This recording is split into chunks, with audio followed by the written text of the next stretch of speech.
इस आलू की काश इस तरह की जाती है कि सबसे पहले इस आलू को हम ये जो निकालते हैं इनको तकरीबन 10-15 बोरियां यहाँ की जो हमारे जो ज़मीन है तकरीबन 10 कनाल 11 कनाल की जो ज़मीन है इसके लिए हम रखते हैं।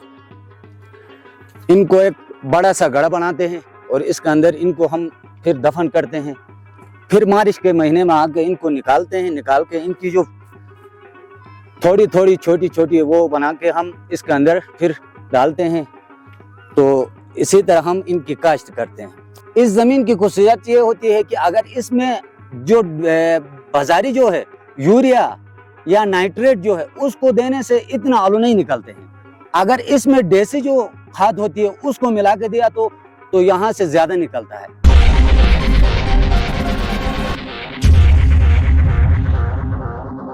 औज़ुबिल्लाहिमिनश्शैतानिर्रजीम, बिस्मिल्लाहिर्रहमानिर्रहीम।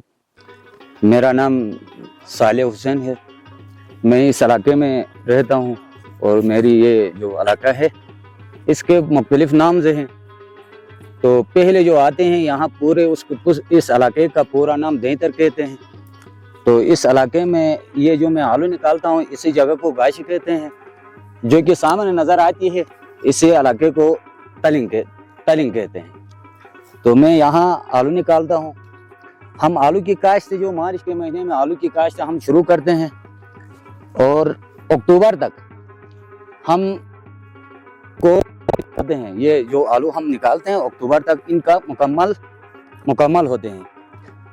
इस आलू की काश्त इस तरह की जाती है कि सबसे पहले इस आलू को हम ये जो निकालते हैं इनको तकरीबन 10-15 बोरियां यहाँ की जो हमारे जो ज़मीन है तकरीबन 10 कनाल 11 कनाल की जो ज़मीन है इसके लिए हम रखते हैं। इनको एक बड़ा सा गड़ा बनाते हैं और इसके अंदर इनको हम फिर दफन करते हैं। फिर मार्च के महीने में आके इनको निकालते हैं, निकाल के इनकी जो थोड़ी थोड़ी छोटी छोटी वो बना के हम इसके अंदर फिर डालते हैं। तो इसी तरह हम इनकी काश्त करते हैं। तो यहाँ इस इलाके में लोगों का रोजगारी जो है इतने रोजगार नहीं है। नौकरी न मिलने की वजह से सारे लोग यहाँ के सारे लोग इधर आके काम करते हैं। वो अपने बाल बच्चों को पढ़ाते हैं इनकी वजह से।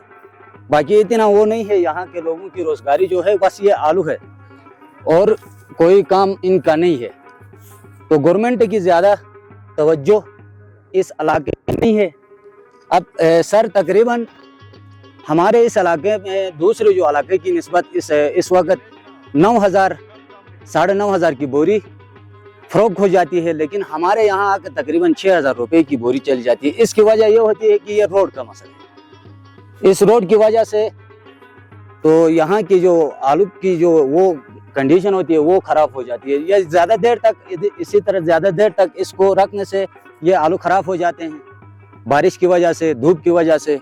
लेकिन जल्दी इसको निकालने से लोगों को फ़ायदा होता है। लेकिन जल्दी फ़ायदा इसलिए नहीं होता है कि यहाँ लोगों के लिए एक बहुत बड़ा मसाइल है निकालने में। तो यहाँ सर्दी ज़्यादा होती है तो 10 या 5 दिन तक इनको निकाला जाता है। इसके बाद यहाँ सर्दी ज़्यादा होती है। अगर बारिश हो गई तो यहाँ चांसेस ही नहीं होता है सर। अच्छा, ये आलू के अलावा भी यहाँ पर ऐसी कौन सी फसलें हैं जिनको यहाँ पर उगा सकते हैं?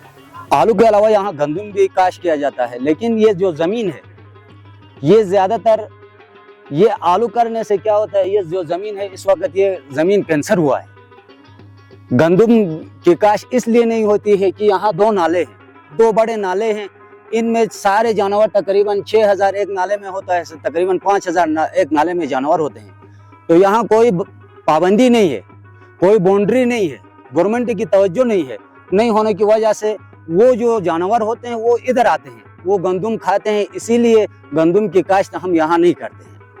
अच्छा, ये बताएं आलू की कितनी इकसाम होती है और यहाँ पर कौन सी किस्म की आलू होती है? बस यहाँ आलू की क्या खुसूसियत है? यहाँ के आलू की दो किस्में होती हैं। एक तो सफ़ेद आलू होता है, वो यहाँ ज़्यादा होते हैं। वो जो सफ़ेद आलू होता है वो ज़्यादा, इससे भी ज़्यादा निकलता है, लेकिन उसकी जो रेट है वो ज़्यादा नहीं होने की वजह से बस ये आलू की ये किस्म है, ये ज़्यादा यहाँ के लिए फ़ायदेमंद होता है। यहाँ ज़्यादा निकलता है आलू। एग्रीकल्चर वाले यहाँ अभी तक तो किसी ने भी यहाँ एग्रीकल्चर वाले नहीं आए हैं। हम एग्रीकल्चर वालों से भी रिक्वेस्ट करते हैं कि इधर आके देखे कि अगर एग्रीकल्चर वाले अपनी जो फसल है उसको यहाँ दिया तो इनके लिए भी फायदा होगा और यहाँ के आवाम के लिए भी फायदा होगा। अच्छा, ये आलू जो है ये खालिश है, मतलब देसी खाद और देसी तरीके से उगाया जाता है, या फिर ये है कि इसमें आप लोग यूरिया वगैरह भी इस्तेमाल करते हैं, या खालिश है ये ऑर्गेनिक है? सर, इस जमीन की एक खुसूसियत होती है, इस जमीन की खुसूसियत ये होती है कि अगर इसमें जो बाजारी जो है यूरिया या नाइट्रेट जो है उसको देने से इतना आलू नहीं निकलते हैं। अगर इसमें देसी जो खाद होती है उसको मिला के दिया तो यहाँ से ज्यादा निकलता है।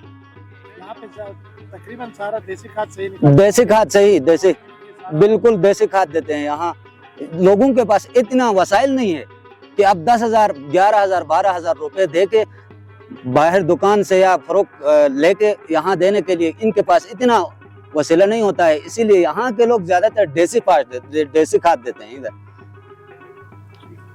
और बात पे एक और इशू पे बात करेंगे।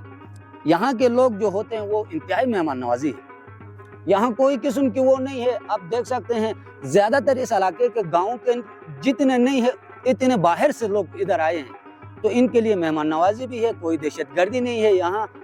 बाकी मैं एक रिक्वेस्ट करता हूँ टूरिज्म वालों से भी कि यहाँ जो भी आए, आपका भी हम शुक्रगुजार हैं कि पहली दफ़ा आपने इधर आके जो हमारे मसाइल के ऊपर, हमारे फसलों के ऊपर आपने बात किया है, हम आपका शुक्रिया अदा करते हैं।